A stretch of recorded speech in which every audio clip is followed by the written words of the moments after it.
Hi there.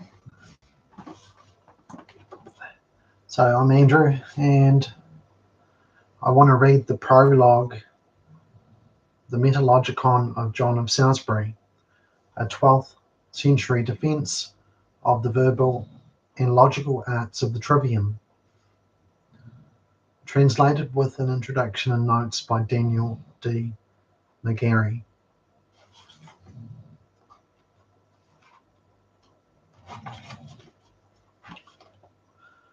The Metalogicon, Prologue. I believe that there is hardly anything human which is so free from defect as to be completely immune from detraction. For what is bad is deservedly denounced, while what is good is maliciously slandered. Reconciled to this, I have steeled myself to bear with patience the darts of detractors, which resignation is especially necessary, since, in accordance with the divine plan, Mother Nature has brought us forth in our present day and in this region of the world, while fate has assigned us the lot of being associated with those who would rather criticize the works of others than look after, order, and reform their own lives. To the latter applies the saying, not a one attempts to examine his own conscience. Rather, each stares at the bag on the back of the fellow in front. While it is true that by keeping silent, I might have avoided being criticized by scholars and those who make a profession of philosophy, I was utterly at a loss to evade the snapping teeth of my fellow members of the court. Being respectful to all and injuring no one, used of yore to assure one of popularity. Such was the formula given by the comic poet, whereby, quote, one can gain praise unmixed with envy and win for himself friends, end quote. In our day, however, the aforesaid policy rarely even suffers to repress the envy of one's comrades. The habit of obedience is branded as a stigma of servility, and the absence of guilt is deemed an admission of impotence.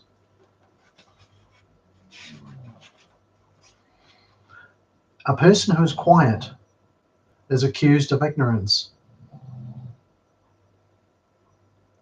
One who is fluent is classed with the garrulous. A man whose manner is serious is suspected of dark designs. One of less gravity is charged with levity and incompetence. Anyone who makes an effort to be modest in word and action is adjudged to be a sycophant who is courting popularity. Even where actual bickering is absent, ill feeling is hardly ever at rest. I had wasted my every moment in the company of my fellow members of the court, frittering away all my time, gambling, hunting, and like frivolous pastimes. They could not now be slandering my writings, just as I cannot find any of theirs to challenge. However, I am a little concerned if what I write is criticized by persons who magnify the judgment of comedians and actors, and quake as grovelling slaves for fear. Theus or Therazo, Caloriho, or Bathulus may say or think something depreciatory about them. On the other hand, if professors of philosophy persecute an admirer of those who philosophize, clearly they are doing me an injustice and are poorly repaying my devotion. Even though I cannot be one of them, I am certainly endeavoring to love, honour and respect them, and support. The support of scholars is due me, inasmuch as I am defending, to the full extent of my capabilities, what they are or what they have been. If I have succeeded, thanks and a reward are due me for the happy event, whereas if I have failed, I still deserve the same for my good intentions. In accordance with the quotation, you declare that I have accomplished naught, and have lost the case. But so much the more are you indebted to me, O Sextus, because I have been put to shame. I do not exclude abler men from pleading the cause of scholarship when I attest my own devotion. Let the more distinguished authoritatively lend their mighty hand to silence all opposition, and to incline the scales in favour of the logicians. Since, however, the labours of the latter logicians were being lampooned as a waste of time, and my opponent was goading me on by his almost daily controversies, finally, indignant and objecting, I took up the challenge and determined to strike down his calumnies, even as they issued from his mouth. Hence, I have planned my work to answer his objections. I have thus omitted more important points in order to refute his arguments. It was he, indeed, who determined the course of our discussion. My friends pressed me to compose this work, even if I had practically to throw the words together, for I had neither the leisure nor energy to enter into subtle analysis of opinions, much less to polish my style.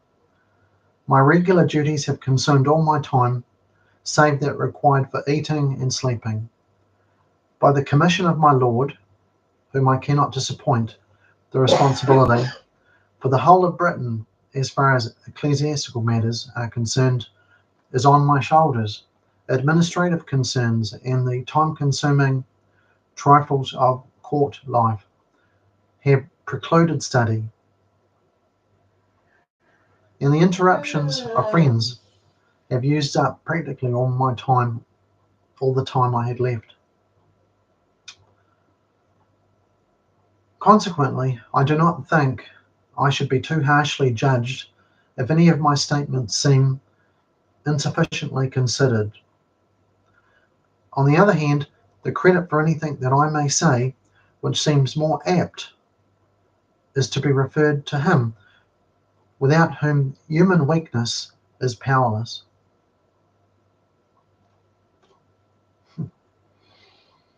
I am by nature too dull to comprehend the subtleties of the ancients. I cannot rely on my memory to retain for long what I've learned, and my style betrays its own lack of polish. This treatise, which I have taken care to divide into 4 books for the reader's refreshment, is entitled the Metalogicon. For in it I undertake to defend logic according to the want of writers. I have included various points, which each reader is at liberty to accept or reject as he sees fit. Some things you will read herein are excellent, some mediocre, several defective, but this is inevitable, as otherwise, dear Avitus, there would be no book. So says Martial, and I echo him.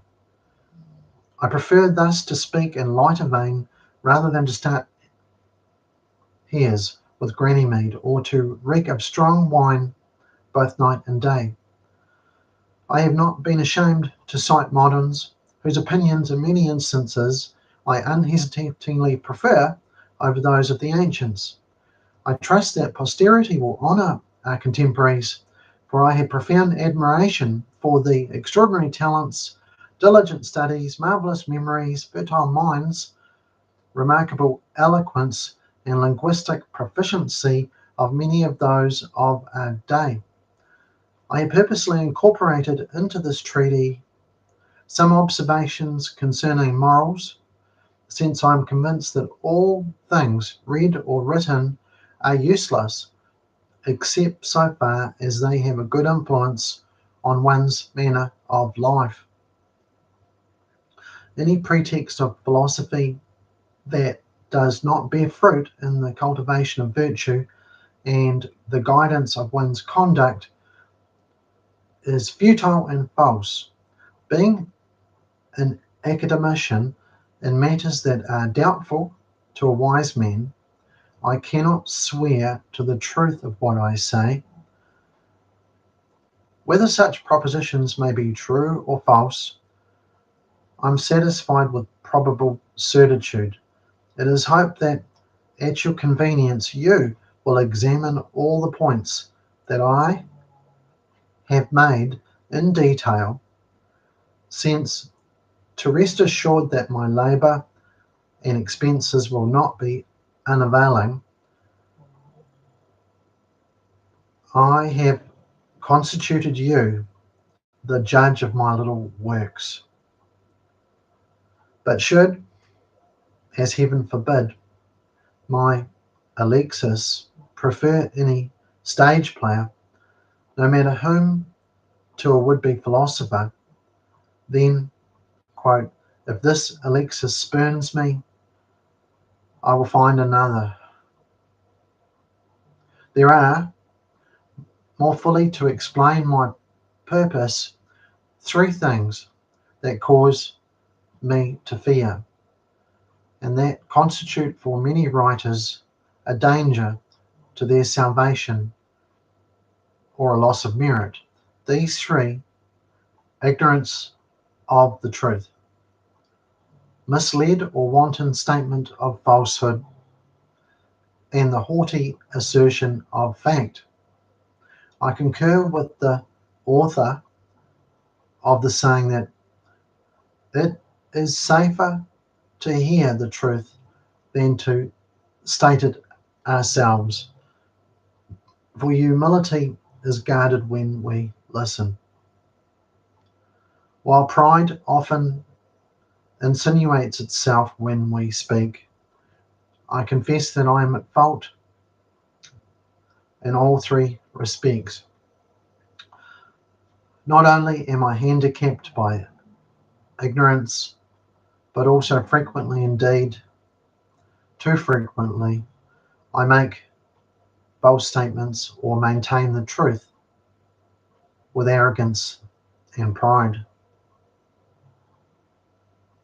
Until reproved and corrected by God, hence it is that I earnestly beseech my reader and listener to remember me in his prayers to the Most High, and to petition God to grant me pardon for my past offences, security against future falls, knowledge of the truth, love of what is good, and devote himself, as well as that we may accomplish in thought, word, and action what is pleasing to his divine will.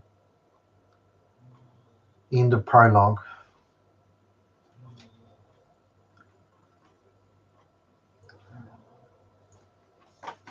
Sounds a bit like John Taylor Gatto, if you've read him. Thanks for listening. Great.